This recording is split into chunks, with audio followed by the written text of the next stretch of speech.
여러분 안녕하세요. 오늘 하루도 행복한 하루 보내셨나요? 즐겁고 행복했던 시간 생각하며 이야기 들으며 달콤한 꿈속 여행 떠나볼까요? 그럼 이야기 속으로 숑숑숑. 무도회. 크리스마스가 지나고 새해가 돌아왔습니다. 매기와 조는 가디너 부인으로부터 새해를 기념하는 무도회에 참석해달라는 초청장을 받았습니다. 초청장을 받은 매기의 얼굴이 분홍빛으로 달아올랐죠. 무도회라니 얼마나 멋질까? 하지만 난 뭘 입고 가야 하지? 무도회 때 입을 옷을 생각하니 매기의 얼굴은 바람 빠진 풍선 마냥 시무룩해졌습니다. 뭐 그런 걸 고민하고 그래. 우리에게 있는 옷이라곤 포플린 옷밖에 더 있어? 조는 아무렇지도 않은 것 같았습니다. 그도 그럴 것이 조는 원래 망아지처럼 덜렁거리는 성격이라 한껏 숙련티를 내야 하는 파티 같은 것은 좋아하지 않았습니다. 조가 좋아하는 것은 그저 다락방에 엎드려 소설책을 읽거나 자기의 소설을 쓰는 것, 그리고 밖에 나가 힘차게 뛰어노는 것입니다. 이럴 때 비단 드레스가 있으면 얼마나 좋을까? 매기는 아직도 꿈을 꾸는 듯한 눈빛으로 허공을 쳐다보고 있었습니다. 걱정하지 마. 언니는 포플린 옷을 입어도 비단 옷을 입은 것처럼 보이니까. 그건 그렇고 내 드레스에는 다림질하다가 눌러붙은 자국이 있는데 괜찮을까? 움직이지 말고 가만히 있으면 괜찮겠지. 또 있다. 내 장갑에는 레몬즙이 묻었는데 어쩌지? 차라리 끼고 가지 말까? 무슨 소리야. 장갑이 없으면 춤출 때 곤란해. 매기와 조는 서로 투닥거리면서도 무도회 준비에 열심이었습니다. 무도회 날이 되었습니다. 마치신의 집은 두 딸의 무도회 준비를 위해 야단법석입니다. 매기는 앞머리를 곱슬거리게 하기 위해서 종이로만 머리카락에 뜨겁게 달군 부젓가락을 끼워 넣고 있었습니다. 처음 끼울 때는 머리카락을 감싼 종이에 물기 때문에 칙 소리가 나더니 곧 하얀 연기가 모락모락 피어나기 시작했죠. 연기 나잖아. 베스가 깜짝 놀라 말했습니다. 물기가 마르느라고 그래. 조는 태연하게 말했죠. 그리고는 익살맞은 표정을 지으며 종이를 떼어냈습니다. 그런데 이게 웬일입니까? 까맣게 탄 종이를 떼어내자 둥글게 말려 있어야 할 머리가 푸썩 주저앉은 것입니다. 그리고 머리 타는 냄새가 코를 찔렀습니다. 난 몰라.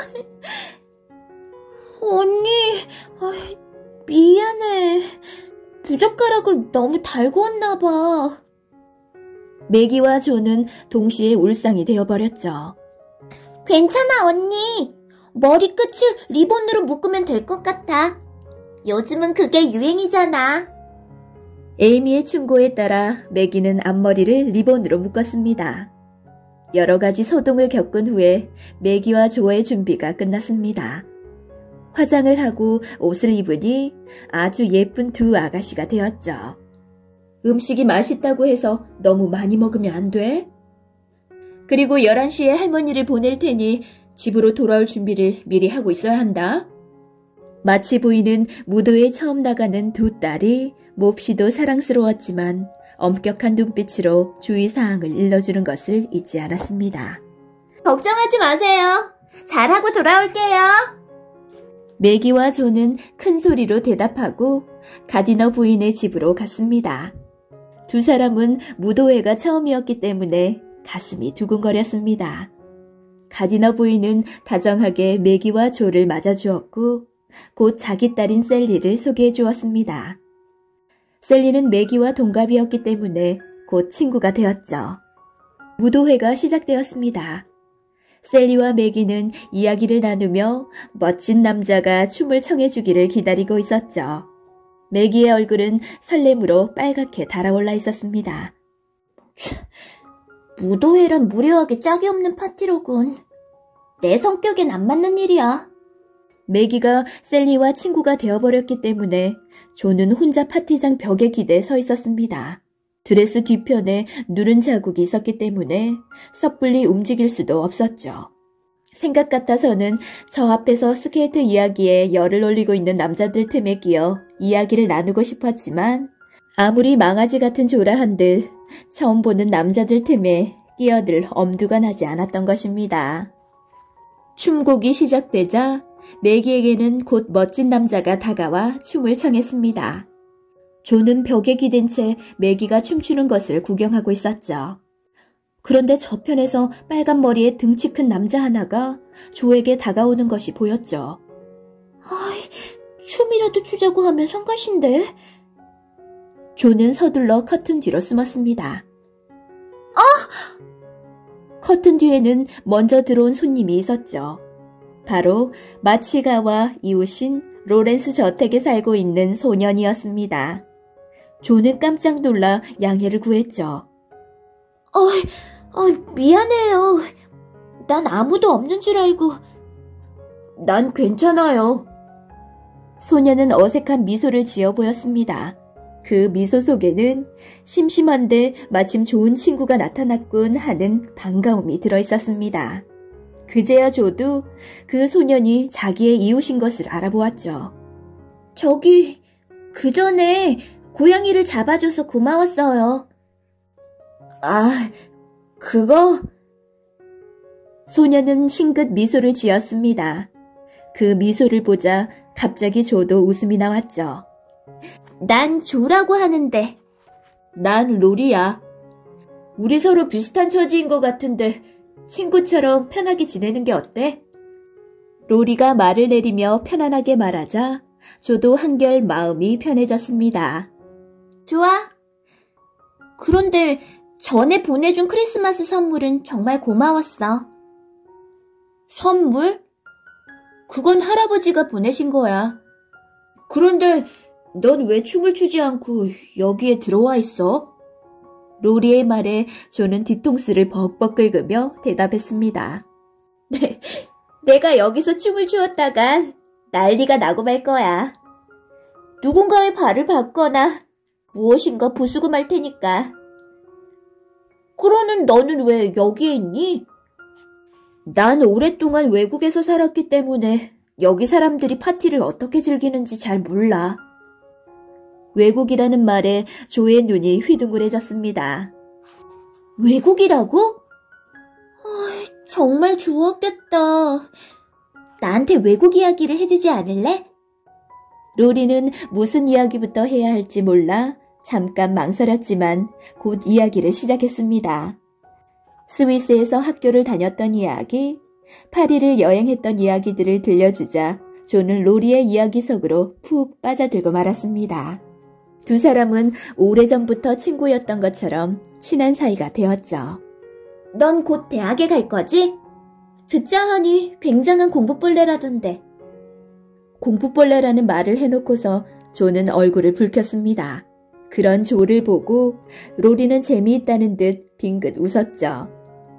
1, 2학년이 지나면 가게 되겠지. 하지만 난 학교를 그다지 좋아하지 않아. 그때 매기가 절뚝거리며 다가왔습니다. 조, 나 발을 삔 것 같아. 서 있기도 힘들 정도로 아픈데 집까지 어떻게 갈지 걱정이야. 조는 걱정스럽게 매기의 발을 내려다보았죠. 그럼 어떡하지? 마차라도 부를까? 벌써 10시가 넘었어. 한나 할머니가 곧 오실 거야. 그때까지 여기 앉아서 쉬고 있을래. 두 사람의 이야기를 듣고 로리가 정중하게 다가와 말했습니다. 괜찮으시다면 저희 집 마차로 함께 가지 않으실래요? 정말 그래도 괜찮을까요? 그럼요. 우리는 이웃이잖아요. 게다가 지금 밖에 비가 와요. 두 자매는 안도의 한숨을 내쉬면서 로리의 호의를 받아들이기로 했습니다. 11시가 되자 한나 할머니가 두 사람을 데리러 왔습니다. 매기와 조는 한나와 함께 로린의 훌륭한 마차를 타고 집으로 향했죠. 오늘 밤은 정말 즐거웠어. 새로운 친구를 사귀었거든. 언니는 어땠어? 나도 정말 즐거웠어. 하지만 발을 삔 게 유감이야. 마차가 집 앞에 도착하자 두 소녀는 로리에게 고맙다는 인사를 하고 집 안으로 들어왔습니다. 두 소녀는 식구들을 깨우지 않으려고 살금살금 침실로 올라갔지만 에이미와 베스는 그때까지 자지 않고 언니들을 기다리고 있었죠. 언니! 빨리 무도회 이야기 좀 들려줘. 동생들이 하도 졸라댔기 때문에 매기와 조는 번갈아서 파티 이야기를 하지 않을 수 없었습니다. 나도 빨리 커서 무도회에 가고 싶다. 두 언니의 이야기를 들은 에이미가 부럽다는 듯 말했습니다. 이렇게 해서 즐거운 휴가 일주일이 꿈같이 흘러가 버렸습니다. 1년 내내 크리스마스나 설날만 있었으면 얼마나 좋을까? 조가 투덜거리면서 집안을 돌아다녔습니다. 이제는 모두들 자기의 일을 찾아 열심히 해내야 할 때가 온 것입니다. 매기와 조는 아침 식사를 마치고 집을 나섰습니다. 매기는 가정교사로 일하고 있는 집으로 가서 아이들을 돌보아야 하고 조는 다리가 불편한 고모네 댁에서 심부름을 해야 합니다. 고모는 아빠의 누이가 되시는 분으로 평생 자식을 낳지 못하고 살아오신 분입니다. 그래서 마치 자매 중 한 사람을 양녀로 삼고 싶어 하셨지만 마치 부부는 정중하게 거절하셨습니다. 고모는 몹시 섭섭해 하셨지만 소탈하고 씩씩한 조를 자기 집에 보내 심부름이라도 시키게 해달라고 부탁하셨습니다. 조는 깐깐한 고모를 별로 좋아하지는 않았지만 하는 수 없이 고모를 돌보러 다니게 되었습니다. 고모 댁에는 매우 큰 서재가 있었는데 거기에는 고모부가 남기신 훌륭한 책들이 잔뜩 꽂혀 있었습니다. 조는 틈만 나면 이 서재에 들어가 닥치는 대로 책을 읽었죠. 조가 한참 신나게 책을 읽고 있을 때는 어김없이 고모의 목소리가 들려옵니다. 그러면 조는 낙원을 버리고 고모 앞으로 달려가서 털실을 감거나 강아지 목욕을 시키거나 고모가 좋아하는 책을 1시간 동안 읽어드려야 했습니다. 베스는 매우 얌전한 소녀입니다. 베스는 밖에 나가 일을 하는 두 언니 대신 한나 할머니를 도와 집안일을 합니다. 베스는 너무 수줍어서 학교에 적응하지 못했습니다. 처음에는 학교에 다녀보기로 했지만 베스가 너무 괴로워하는 바람에 마치 부부는 베스가 학교에 다니는 것을 그만두게 하였습니다. 그 대신 베스는 집에서 열심히 공부를 하였습니다. 베스에게는 인형이 6개나 있습니다. 언니들이 가지고 놀다가 버린 아주 낡은 인형이었지만 베스는 그 인형들을 아주 소중하게 보살핍니다. 에이미는 그림 그리기를 좋아하는 소녀입니다. 에이미에게 고민이 뭐니 하고 묻는다면 어김없이 내 코야 하고 대답할 것입니다. 그리고 원망스럽게 조를 쳐다보죠. 에이미가 아기였을 때 조가 잘못해서 에이미를 석탄 상자 속에 떨어뜨린 일이 있었는데 에이미는 이때 자기 코가 석탄에 눌려 지금과 같은 모습이 되었다고 생각하고 있습니다. 사실 에이미의 코는 그리 못난 코는 아닙니다.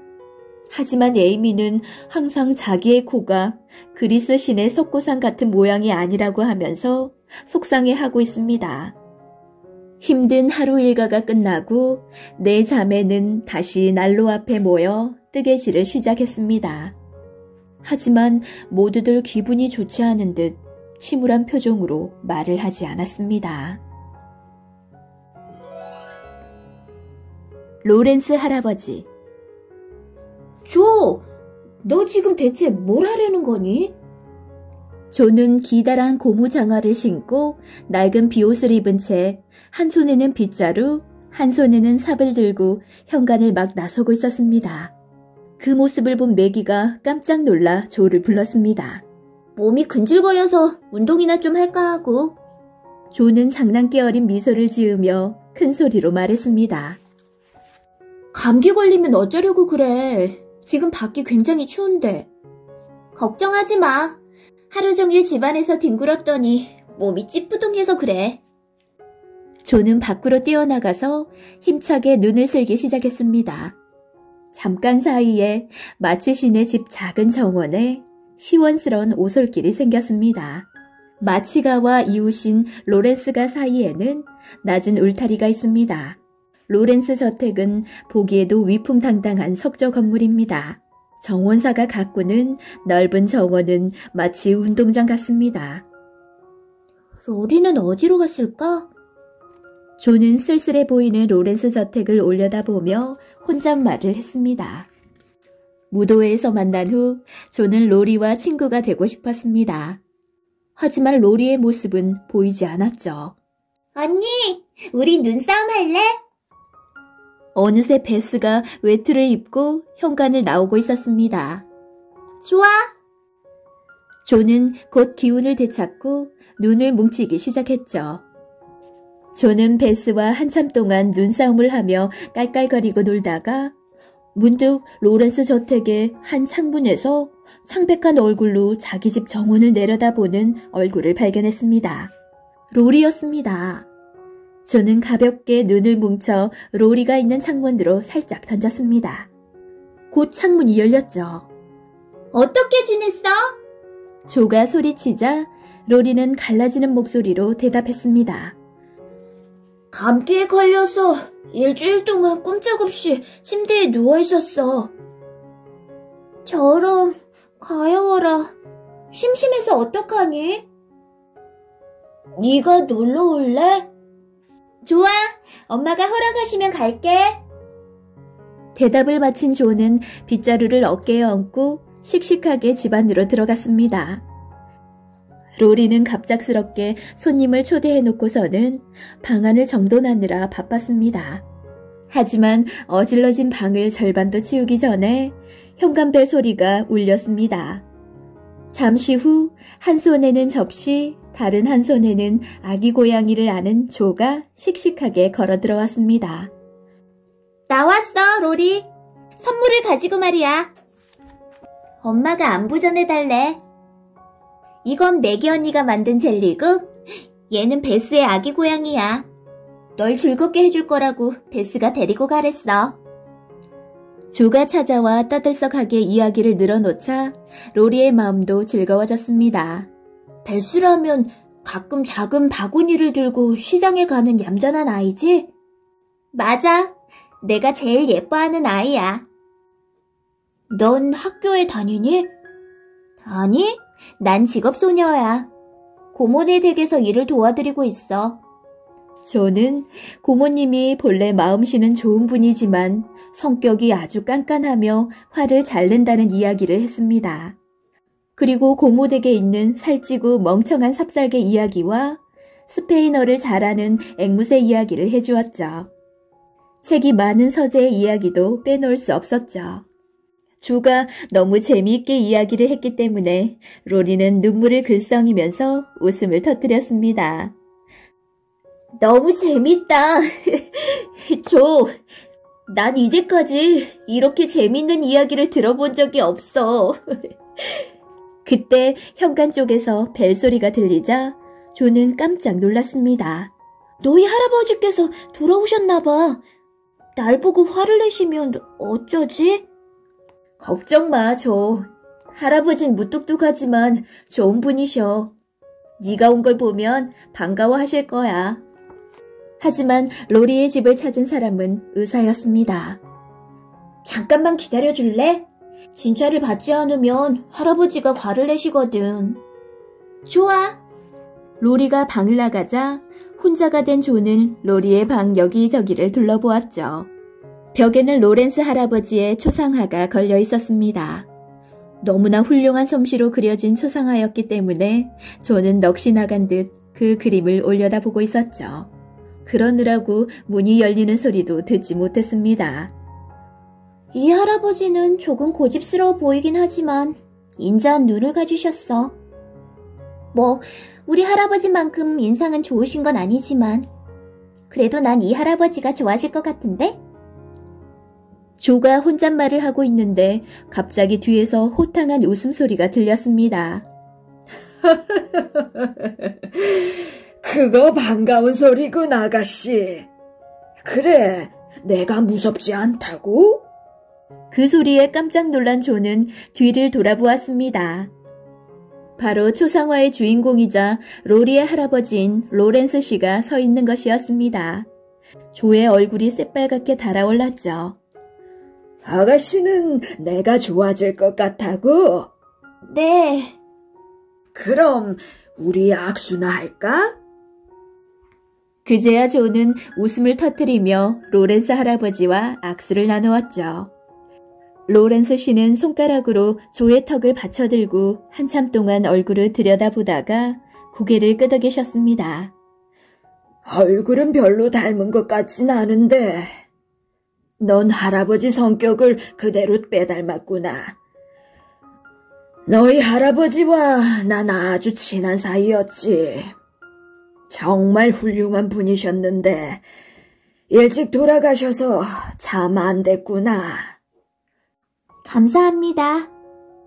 그래, 우리 로리를 어쩔 셈이지? 전 로리와 친구가 되고 싶어요. 씩씩한 조의 대답이 마음에 든다는 듯 로렌스 씨는 고개를 끄덕였습니다. 괜찮다면 숙녀께서는 저와 함께 차를 드시지 않으시겠소? 로렌스 씨가 정중하게 말하자 조는 서슴없이 다가와 팔짱을 끼고 식당으로 내려왔습니다. 식당에 먼저 내려와 기다리던 로리는 그런 두 사람의 모습을 보고 깜짝 놀랐습니다. 조는 언제 저렇게 할아버지와 친해졌지? 세 사람은 즐겁게 차를 마셨습니다. 로렌스 할아버지는 별다른 말을 하지 않고 조와 로리가 즐겁게 이야기를 나누는 것을 가만히 지켜보고 계셨습니다. 저 아이는 확실히 사람을 즐겁게 해주는 힘을 가지고 있군. 로리여서 부쩍 힘이 나는 모양인걸? 차를 마신 세 사람은 거실로 갔습니다. 로렌스 씨는 벽난로 앞에 있는 안락 의자에 앉았습니다. 조는 뚜껑이 열려있는 훌륭한 그랜드 피아노를 발견하고는 그 앞으로 갔습니다. 로리, 너 피아노 잘 치니? 로리는 대답을 얼버무렸죠. 조금. 한번 쳐주지 않을래? 난 피아노를 잘 못 치거든. 하지만 음악은 아주 좋아해. 조의 부탁에 하는 수 없이 로리는 피아노를 치기 시작했습니다. 조는 로리의 피아노 솜씨에 깜짝 놀랐습니다. 아주 훌륭한 연주 솜씨였거든요.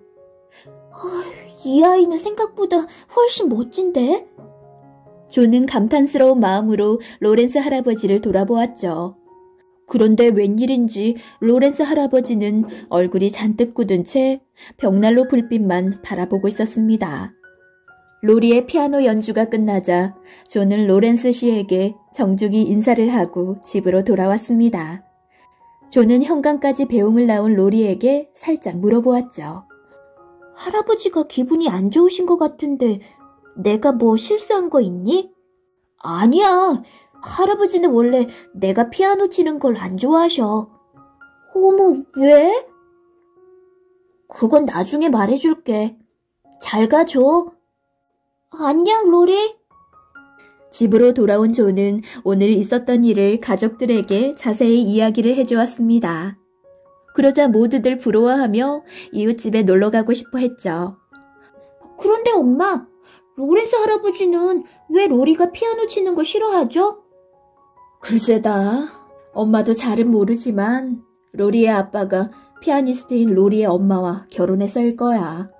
로리 할아버지는 로리 엄마를 마음에 들어하지 않으셨거든. 로리의 엄마는 매우 예쁘고 재능 있는 이탈리아 사람이었는데 두 분 모두 로리가 어릴 때 세상을 떠나셨어. 그래서 할아버지와 함께 단둘이 살고 있는 거야.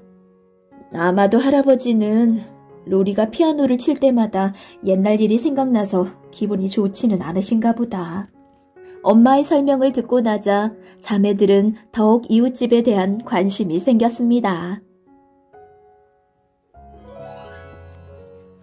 베스와 피아노. 이제 마치가와 로렌스가는 친구가 되었습니다. 로렌스 할아버지가 마치신의 집을 방문했기 때문입니다. 로렌스 할아버지는 마치 부인과 옛날 이야기를 하며 아들을 그리워했습니다. 그리고 4명의 소녀들과도 다정하게 이야기를 나누었죠.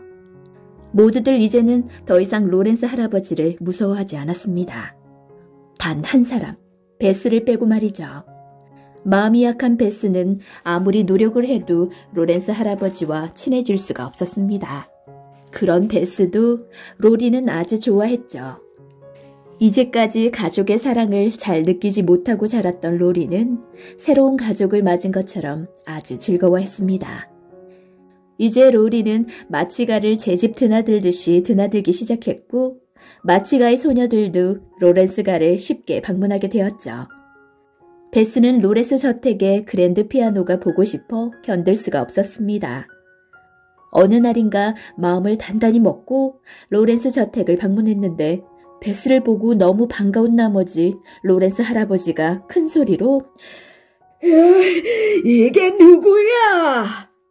하고 외치는 바람에 베스는 깜짝 놀라 집으로 달려오고 말았습니다. 그런 일이 있은 다음부터 베스는 누가 뭐라고 설득해도 절대로 로렌스 저택에는 가려고 하지 않았습니다.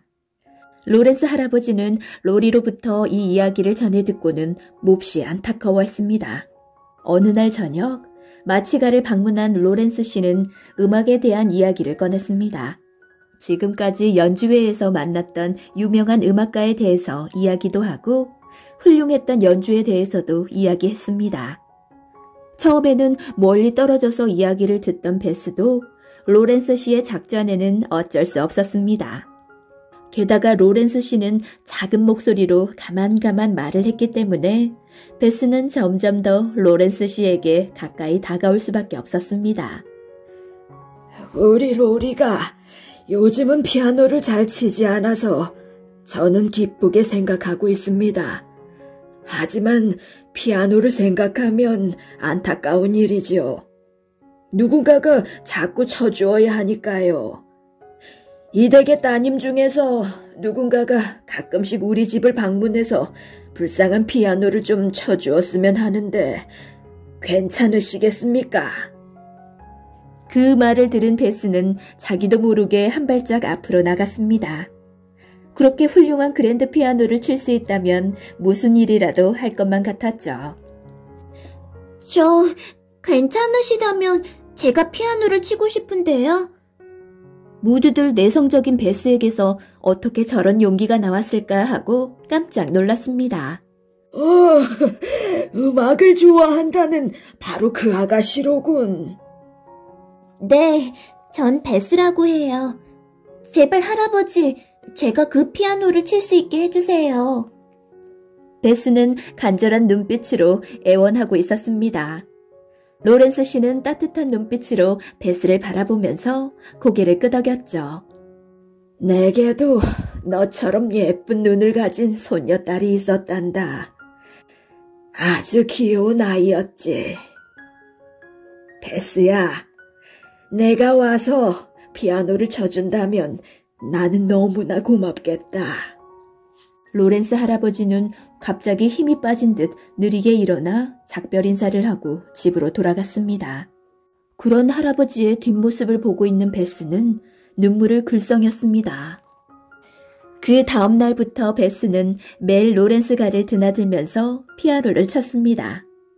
베스가 피아노를 칠 때마다 로렌스 씨는 서재문을 활짝 열어놓고 안락의자의 모습을 숨긴 채 베스의 피아노 연주를 듣곤 하였습니다. 물론 베스가 눈치채지 못하도록 신경 쓰는 것을 잊지 않았죠. 어느 날 베스는 굳은 결심을 한 듯 가족들을 모아놓고 이렇게 이야기를 했습니다. 로렌스 할아버지께 선물을 하고 싶어. 실내화를 만들어드리고 싶은데 내 실력으로는 힘들어. 그러니 엄마와 언니들이 좀 도와주었으면 해. 가족들은 베스의 용기를 칭찬하며 모두 도와주겠다고 나섰습니다. 엄마는 실내화 재료를 사다 주셨고 매기와 존은 실내화 모양을 디자인해 주었죠.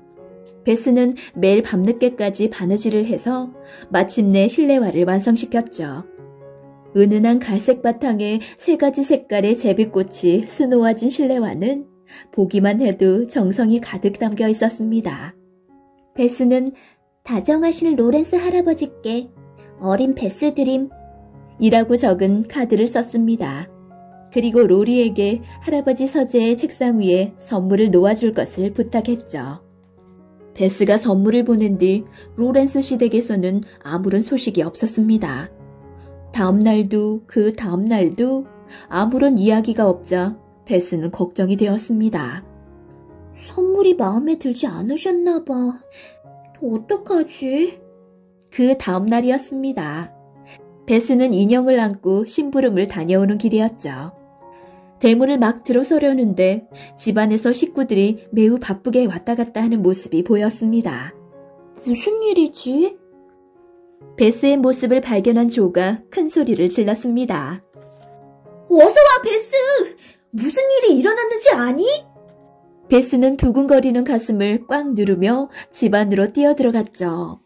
자매들은 현관까지 뛰어나와 베스를 붙잡고 야단 법석을 떨며 방으로 데리고 갔습니다. 저길 봐, 베스! 베스의 가슴이 콱 막히는 것 같았습니다. 그곳에는 작고 귀여운 피아노가 놓여 있었습니다. 반짝반짝 빛나는 뚜껑 위에는 베스 마치양 귀하라고 쓰인 편지가 한 통 놓여 있었습니다. 언니, 이게 어떻게 된 일이야? 베스는 눈물이 글썽이는 눈으로 조를 쳐다보며 물었습니다. 조는 베스를 꼭 붙들며 말했습니다. 로렌스 할아버지야, 베스. 할아버지가 내게 보내신 선물이야. 어서 편지를 읽어봐. 우리도 궁금해 죽겠어. 언니가 대신 읽어줘.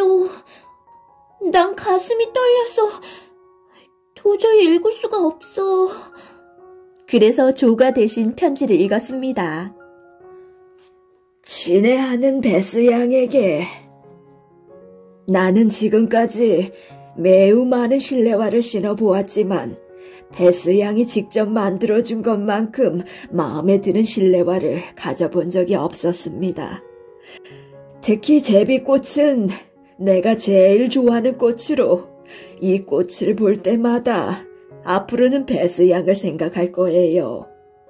이 피아노는 내가 아주 사랑했던 내 손녀딸이 사용한 것이에요. 이 피아노를 베스 양에게 선물하고 싶으니 받아주길 바랍니다. 그럼 베스 양의 행복을 빌며 늙은 친구 제임스 로렌스. 편지를 다 읽자마자 모두들 환호성을 질렀습니다. 로렌스 할아버지 멋쟁이! 마치 숙녀에게 연애 편지를 쓴 것 같지 않아? 베스는 너무 좋겠다. 엄마도 미소를 지으며 말했습니다.